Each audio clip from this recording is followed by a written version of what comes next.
Nah, kakak-kakak sekalian, jadi apa sebenarnya tujuan orang melakukan negosiasi?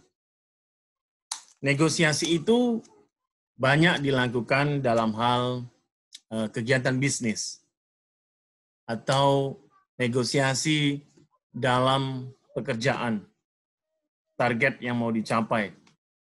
Bahkan orang kalau melamar aja kadang-kadang negosiasi. Ya tanggal berapa, bulan kapan, kan gitu. Orang-orang kayak Doni mungkin segera aja lah, pokoknya terserah tanggal berapa, yang penting cepat gitu.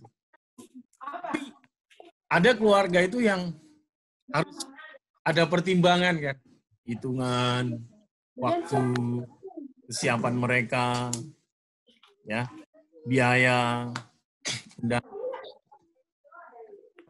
kalau teman Pak Erik dia sudah siap sebenarnya negosiasi, melamar ya seseorang gitu. Undangannya udah disiapin, desainnya sudah disiapin, tanggalnya juga udah disiapin. Cuman dengannya yang masih kosong, itu belum ada. Ya, dia siap tapi dengan siapanya belum. Nah, jadi dalam kehidupan itu, ya pasti kita nanti akan ketemu nego.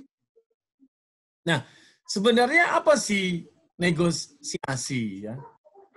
Kalau dalam sisi yang lebih mudah dipahami, itu kita sama deal. Kita sama-sama dapatkan satu frekuensi terhadap masalah atau keinginan yang mau kita ambil. Jadi kesepakatan bersama. Saya oke, kamu oke. Nah, kalau saya oke, kamu oke, maka jalan. Tapi kalau saya oke, kamu nggak oke, ya nggak akan bisa. Apalagi mereka oke, kita nggak oke. Itu sama, pokoknya salah satu pihak tidak jadi. Apalagi sama-sama nggak oke gitu. Dalam ketemu teman, memilih seseorang jadi jodoh pun tentu negosiasi.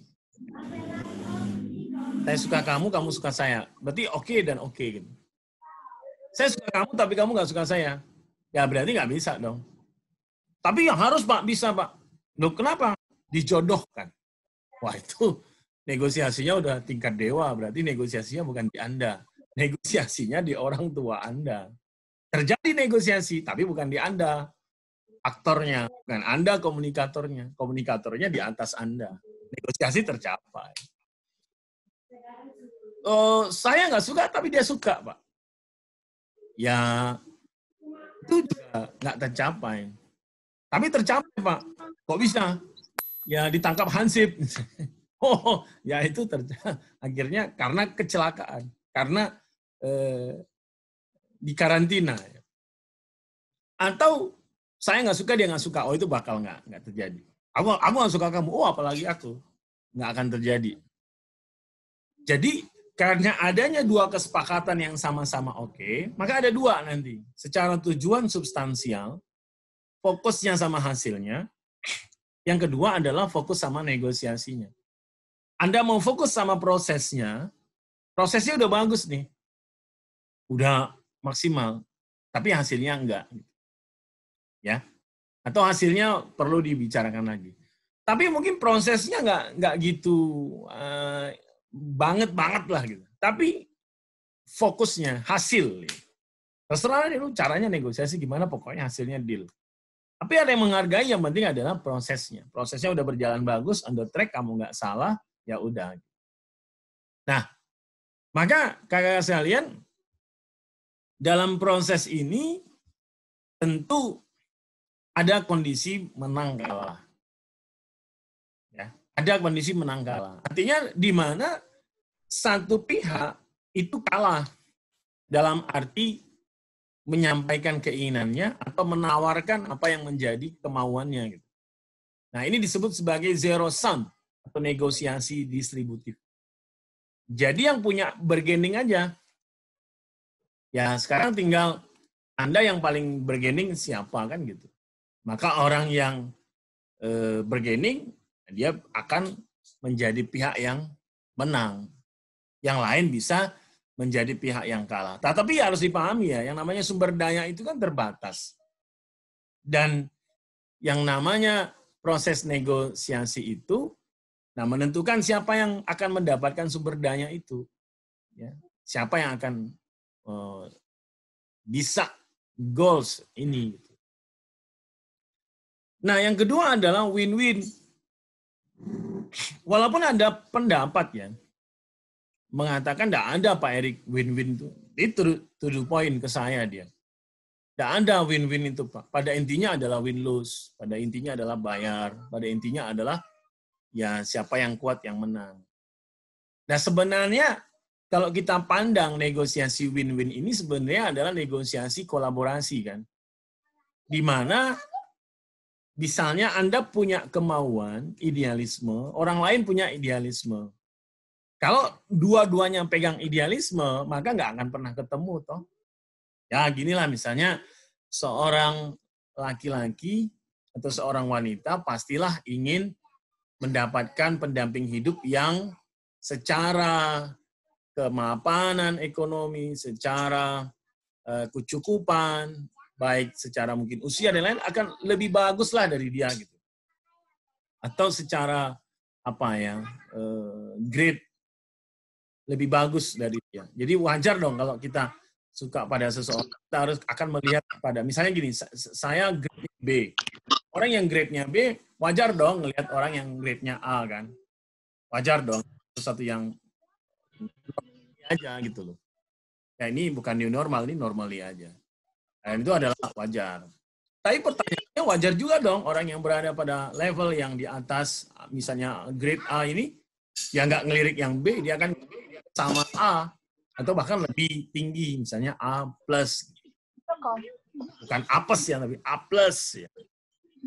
Nah, ketika yang satu posisinya di sini dan satu posisinya di bawah gini, ini kan nggak ketemu. Gimana posisi win-win-nya? Ya, posisi win-win-nya mungkin kamu secara ingin ke grade, ya kamu yang harus berusaha untuk naik tangga. Kamu yang berusaha, kita yang di bawah ini berusaha untuk menaikkan posisi kita. Nah, orang yang di atas ini, ya daripada capek nunggu yang selevelnya juga nggak ada, coba menyesuaikan diri aja.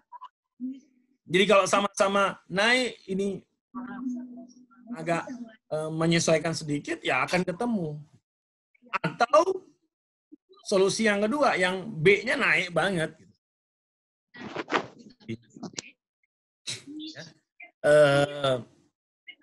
Berada pada posisi yang meninggi karena prestasinya, karena karyanya, naik dia di level. Atau yang ketiga, Anda berharap ini terjun bebas. Terjun bebas itu ya tentu nggak semua orang mau.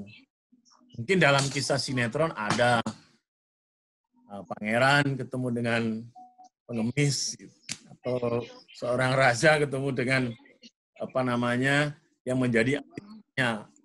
Ya ini boleh-boleh aja. Ini namanya negosiasi. Tercapai karena cinta. Kalau sudah cinta udah berat ini.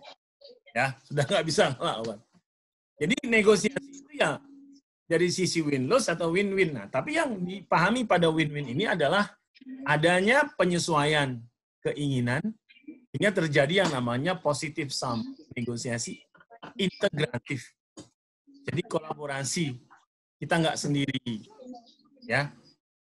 Nah, ketika Anda menjadi seorang negosiator, ada yang namanya error, blank, zonk, pada seorang negosiator. Yang pertama namanya overconfidence. Percaya dirinya berlebihan. Sampai merembet kepada kesombongan. Jadi orang pede di sini, sombong di sini. Nah, ini percaya dirinya kena sombong. Jadi over. Tentu yang namanya over, tidak semua orang mau welcome, menerima. Jadi harus pandai-pandai memposisikan diri. Kapan harus take off, kapan harus memang stabil, kapan harus landing. Nah, kita harus paham. Jangan orang lain sudah landing, kita masih take off. Nah, ini namanya menyesuaikan. Ya. Yang kedua, error seorang negosiator itu adalah not give. Dia maunya cuma nerima doang. Sorry, dia cuma mau ngambil aja. Tapi nggak mau ngasih. Ya, cuma mau apa ya? Menerima dari orang tapi nggak mau berbagi gitu. Maunya dia minjam motor orang aja, tapi begitu motornya dipinjam nggak mau. Ya kan? Nggak boleh dong. Error itu namanya. Jadi kalau Anda mau ngambil, ya Anda harus mau ngasih juga dong. Anda mau satu saat Anda dibantu orang, ya wajar dong Anda ikut bantu juga kan suatu saat nanti. Ya, jadi harus balance aja gitu. Bukan utang budi ya, tapi memang ya balance aja. Kalau Anda mau take, ya Anda harus mau give juga. Kan situ sama lah, kita dapat penghasilan, masuk ke kita diberi, kita juga ikut ngasih juga kan. Jadi kayak saluran aja kan jadinya kan. Kita dapat, ya kita bantu orang. Kita ada makanan, kita bagi orang. Pada suatu saat, kita juga ditraktir orang. Pada saat Doni jadi YouTubers ternama, jadi keren, kamu sudah punya penghasilan yang bagus, ya wajar aja dong. Mahasiswa-mahasiswa, ada naik kelas, teman-teman yang lain kamu bantu, ya wajar. Itu namanya kita dapat, kita memberi. Itu namanya seimbang. Tapi kalau kita dapat, tapi kita nahan, nggak mau ngasih, itu namanya jadi nggak seimbang. Ya, seimbang tuh yang gitu. Nah, yang ketiga, too much telling. Not, ya. Jadi too much telling. And too little hearing. Itu terlalu banyak ngomong. Kamu dengar. Lah Pak Erik ngomong terus, Pak. Nah, saya ngajar ya masalahnya. Kalau saya nggak ngomong lah terus yang ngajar siapa gitu. Ini namanya lihat sikonnya. Tapi pada saat ada yang presentasi, ya saya diam. Ini kan harus dikondisikan. Kapan harus telling, kapan harus hearing. Nah, ini errornya seorang negosiator. Banyakan ngomong, tapi nggak mau denger gitu kondisinya. Udah marah, ternyata ada yang salah. Gitu. Kacau ya. Sudah nolak, menyesal.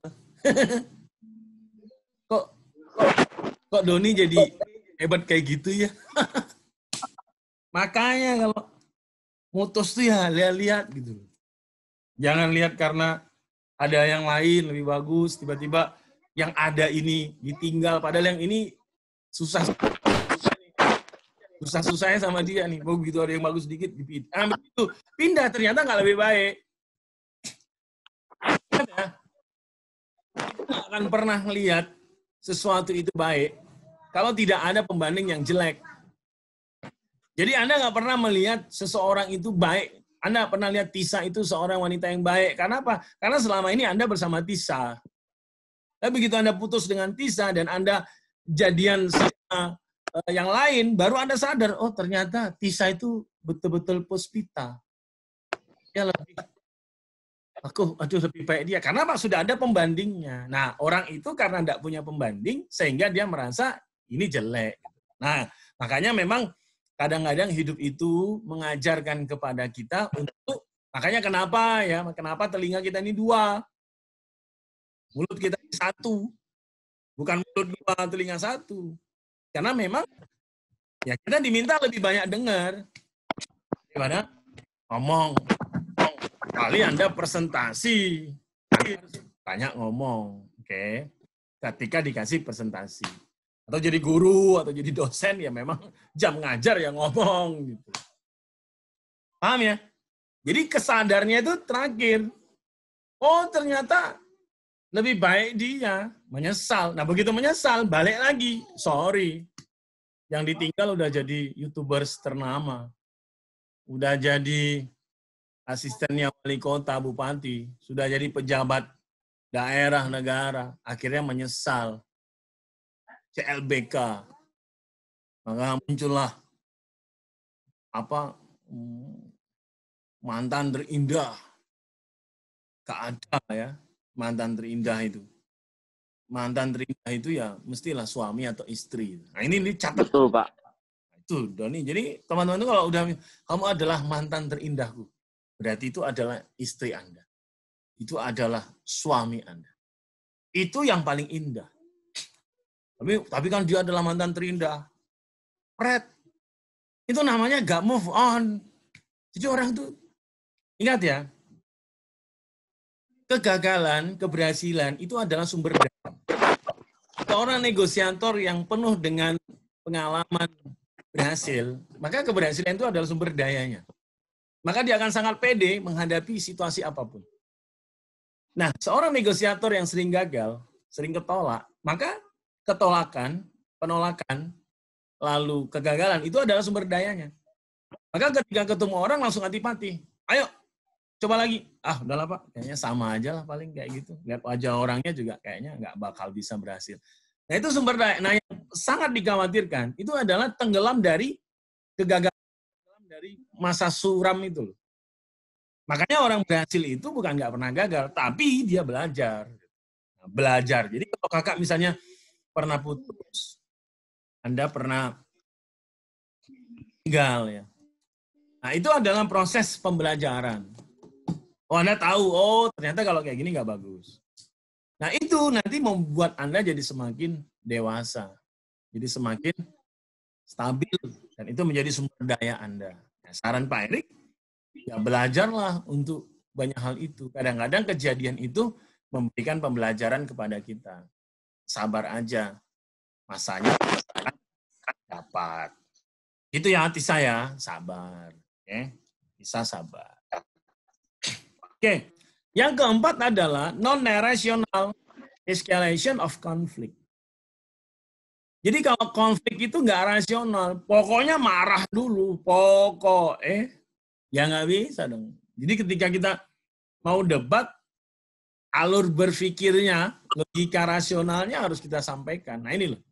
Nah yang gagal itu, yang error itu adalah pokoknya gitu loh. Tapi ditinjau dari mana? Nggak ketemu. Ini namanya non-rasional escalation of conflict. Oke. Maka supaya kita sukses negosiasi itu, Anda harus mengatur yang namanya bahasa tubuh efektif yang kita singkat dengan soften. Yang soften. Smile, harus senyum. Jadi ketemu orang apa kabar. Jadi kalau ngomong tuh kedengaran smiling voice-nya. Jadi orang ketemu tuh udah senang dulu gitu loh ketemu Anda. Ah, selamat siang, apa kabar? Senang ya ketemu Anda lagi. Aduh, udah lama banget gak ketemu Anda. Biasanya ketemu di YouTube doang. Sekarang enak banget nih bisa ketemu Anda.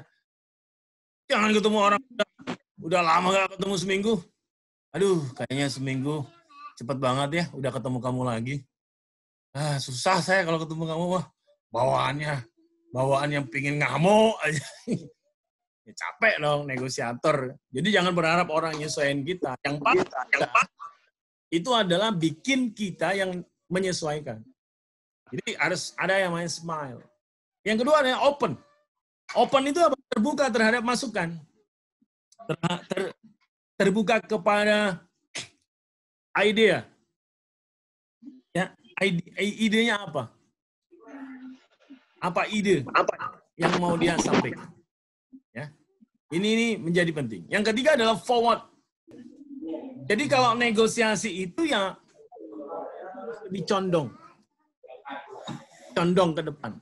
Artinya bersemangat untuk nego gitu. Jangan Anda mundur. Jadi kayak gini loh. Jadi saya maju gitu. Tapi kalau Anda kayak gini ya ini enggak namanya forward ya. Ini backward ya. Jadi ya, pinginnya adalah forward. Ya. Touch, ada sentuhan. Sentuhan dalam arti nyentuh secara logis, nyentuh secara feeling, ya. Jadi ketika kita negosiasi, orang langsung, oh iya ya, saya kenapa harus deal sama dia? Ternyata ada manfaat di balik yang ini yang saya nggak tahu. Yang kelima adanya eye contact. Eye contact itu ya tatapan mata ya, pandangan mata. Jadi kalau kita ngomong dengan seseorang, ya kita harus eye contact. Harus ngelihat dia gitu. Jangan kita ngomongnya sama Ambar, lihatnya Tisa. Itu jadi nggak nyambung. Ya. Itu jadi Ini penting. Lalu ada namanya notes. Notes itu ya kayak orang Jawa yang nganggo. Oh ya, ya. Dia sip. Oh jadi gitu maksudnya. Ini nganggo notes. Jangan. Oh gitu maksudnya. Ya. Ini apa ini namanya error ini. Jadi yang nganggo. Oh gitu. Ya. Ya, jadi ada namanya. Oh, apa bentuk? paham ya, Graziella? Nah, maka kakak-kakak sekalian, lalu bagaimana kalau dalam satu komunikasi yang efektif, dalam hal negosiasi, kita ada masalah, kita ada kedongkolan, kita ada kejengkelan. Apa yang harus kita lakukan, yang boleh kita lakukan, kalau Anda ingin segera keluar dari kejengkelan itu, maka lakukanlah satu ilmu namanya reframing, membingkai ulang. Jadi Anda punya masalah dengan seseorang, Anda marah dengan kekasih Anda marah dengan sahabat Anda marah dengan orang yang baru Anda kenal, atau orang tua atau keluarga, lalu gimana caranya 1 menit saya bisa langsung sembuh, 1 menit saya bisa langsung pulih kembali, maka ilmunya namanya reframing. Apa itu reframing? Ilmu reframing itu menurut pakar R.W. Wiwoho mengatakan bahwa upaya membingkai ulang sebuah kejadian dengan mengubah sudut pandang. Jadi yang diubah adalah cara kita mandang, bukan kejadiannya. Kejadiannya tidak berubah. Yang kita ubah adalah sudut pandangnya. Contoh ya, Anda ditolak orang. Ya Anda ditolak itu udah hasilnya. Anda tidak akan bisa mengubah itu lagi, namanya udah ditolak kok. Tapi Anda bisa mengubah. Kenapa Anda ditolak? Anda mengubah sudut pandang. Oh iya ya, saya ditolak. Mungkin dia nggak paham kali. Gitu. Oh dia nggak ngerti potensi saya gitu. Misalnya dia keputus gitu ya. Putusnya udah terjadi, nggak akan bisa Anda ubah. Terus tapi sakit nih. Terus gimana caranya supaya kita nggak sakit? Ya caranya supaya nggak sakit, ya kita mengubah sudut pandang. Begitu diputus misalnya gitu, atau di-cut gitu, ya kita tinggal ngomong aja, sayang, sepertinya pribadi yang hebat ini memang bukan untukmu. Oh tak tahu, channel YouTube-ku sebentar lagi dimonetize. Oh nggak tahu, kontenku makin banyak. Misalnya begitu. Nah, jadi kita mengambil sudut pandang, tapi nggak usah diomongin. Nah, dalam hati aja. Nah ini namanya adalah mengubah proses. Itu sebagai contoh. Ada dua contoh reframing. Mengubah konteks atau mengubah arti. Kalau mengubah konteks, itu apa, siapa, di mana, kapan. Mencari keuntungan positif, mencari manfaat positif. Tapi kalau mengubah arti, itu ada namanya proses mengubah arti kejadian yang berlaku dalam bentuk pernyataan jika maka, if then. Ya, implikasi kalau dulu pernah belajar tabel kebenaran. Jika maka. Apa contohnya? Sebagai contoh misalnya, kita pakai yang mengubah konteks ya. Mengubah konteks itu contohnya saya jengkel, saya nih ngadapin orang ini kok sakit kepala saya ngadapi orang kayak jengkel banget saya ngadapi orang. Saya nih kalau ketemu Mbak Ambar tuh rasanya pingin balas aja ya gitu loh. Balas apa Pak? Yang balas cintanya. Itu kok pingin ketemu orang ini kok bawaannya tuh ngamuk ya gitu. Nah, kalau sudah marah gitu, apa mengubah konteksnya? Oh iya ya. Kayaknya saya memang lagi dilatih untuk banyak bersabar. Nah itu dia. Itu namanya mengubah konteks. Jadi Anda nggak marah lagi. Ya udahlah. Memang dia kayak gitu. Selesai kita. Adapun di dia masih berlanjut, silakan. Karena dia nggak ngerti ilmunya. Tapi di kita selesai. Clear. Kenapa kita jadi capek? Nah, yang terjadi adalah kita itu sering banget ya mendengarkan satu kalimat dari orang lain yang menyinggung perasaan kita, lalu tiba-tiba kita sampai rumah, kita sampai kos, kita kepikiran kata-kata orang itu, nyakitin banget. Kita sampai gelisah, nggak mau makan, nggak mau tidur, ya sampai kebawa keadaan, status kita jadi susah. Sementara orang yang ngomong tadi itu tuh udah lupa gitu loh. Bahkan dia mungkin sudah nonton Dunia Terbalik atau Preman Pensiun 4, atau mungkin dia sudah nonton Jalan Hidayah, Azab gitu loh. Sementara kita itu nggak bisa tidur, mikirin siapa yang nggak clear. Kita, maka kita jangan mau reframing. Gitu Kak. Jadi kakak yang susah. Bahkan ada yang sampai karena ada mantannya di kelas itu keluar dari Amikom karena tiap hari ketemu itu juga. Kejadian. Ada tuh di prodi ilmu komunikasi. Dari awal masuk itu udah lengket aja dah. Duduknya nggak ada lagi physical distancing. Udah nggak boleh ini kemana-mana. Semester 2, putus. Coba. Apa yang terjadi? Nggak kuat. Minta pindah. Karena dia nggak bisa pindah kelas, mau satu kelas. Gitu loh. Makanya kalau cari kekasih itu, cari yang lintas kelas gitu loh. Tapi kalau kelasnya cuma satu Pak, kayak 19 IP 01, ya udahlah manfaatkan yang itu dulu gitu loh ya. Nah, kalau nggak ada, baru turun 20 IP 01 gitu. Atau nanti 19 akuntansi, 19 ilmu komunikasi gitu. Jadi dimanfaatkan. Halo Kak, masih stay tune ya? Masih, Pak. Oh ya, oke. Alivia. Kirain sudah left semua. Pak Erik tinggal sendirian. Nah yang kedua, Aman, Pak. Fernando, saya pusing sekali karena bos saya cerewet sekali. Ini kayak Ambar lah ini ya, kira-kira ya. Ini kita punya bos, big boss, cerewet sekali. Cerewet. Nah, apa perubahan konteks pada reframing yang kita dapatkan? Bos saya cerewet sekali. Saya senang. Jadi saya tahu apa yang selalu ada dalam pikirannya. Karena apa? Setiap kali ada masalah, dia selalu ngomong. Setiap kali ada masalah, dia selalu ngomong. Setiap kali ada persoalan, dia selalu ngomong. Jadi saya tahu apa yang dia pikirkan. Alhamdulillah. Daripada bos saya, gimana? Ya udah nggak apa-apa. Ya udah nggak apa-apa. Nggak apa-apa. It's okay kok. Nggak apa-apa kok. Tapi besok, wah meledak itu. Keluar semuanya. Lebih bagus. Dia keluarkan salah satu, walaupun nyakitin mungkin, tapi ya sudahlah, mungkin begitu. Nggak ada lagi masalah, persoalan. Terjadi namanya contoh konteks reframing. Nah, yang kedua, ya sebagai penutup, itu adalah meaning reframing, mengubah arti. Tadi Pak Erik bilang dalam bentuk implikasi. Jika maka, jika saya mendapat komplain terus, maka semangat kerja saya akan turun. Ya kita kalau kayak gitu, wah kalau saya dikomplain terus jadi capek saya gini. Nah, kita balik. Bukankah komplain itu adalah menunjukkan bahwa masih ada ketulusan pelanggan.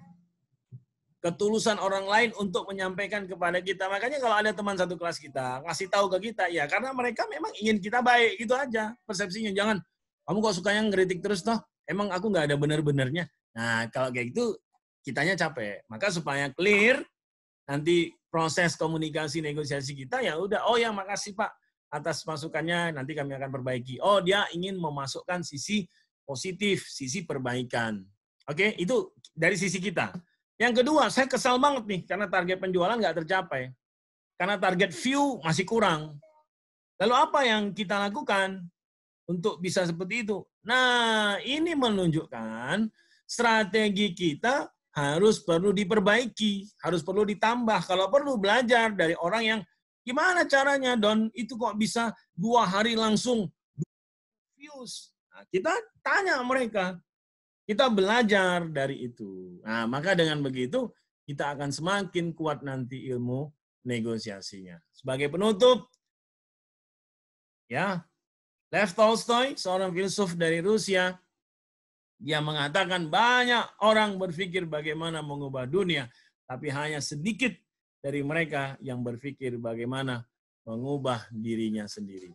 Nah, maka supaya kakak-kakak suatu saat nanti menjadi seorang negosiator yang hebat, komunikator yang hebat, maka cobalah tinjau dirinya dulu sebelum tinjau orang lain, berkomunikasilah dengan dirinya, introspeksilah dirinya sebelum berkomunikasi dengan orang lain. Semoga bermanfaat.